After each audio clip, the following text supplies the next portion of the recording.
quelques jours de Noël, l'ambiance à cet endroit réservé au commerce de volailles du marché de la petite vitesse semble encore calme au moment où nous y sommes passés. Les marchands que nous avons interrogés n'ont pas voulu nous révéler leur vente quotidienne. Ils ont néanmoins souligné que les clients ne se bousculent pas.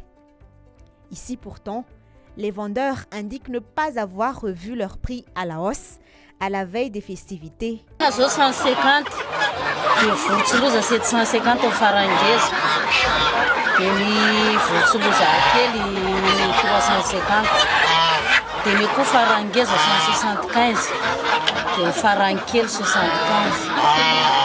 Ka misy 600 000, dia 400 000, dia 300 000 amin'ny farankely, mbola tsy miakatra. Zoariny raha tsy nitsena ve dia apiakatra dia alafo.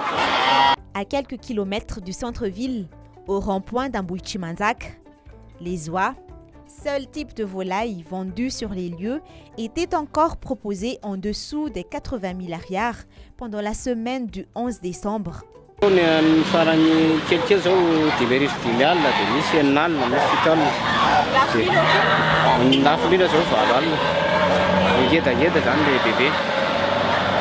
La plupart des vendeurs de volailles de la capitale s'approvisionnent auprès des éleveurs des villages périphériques de la capitale.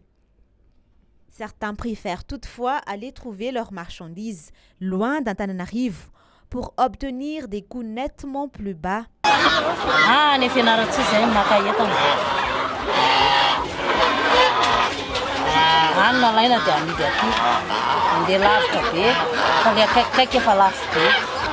Avy any ambanivohitra daholo ny nafaranay azy.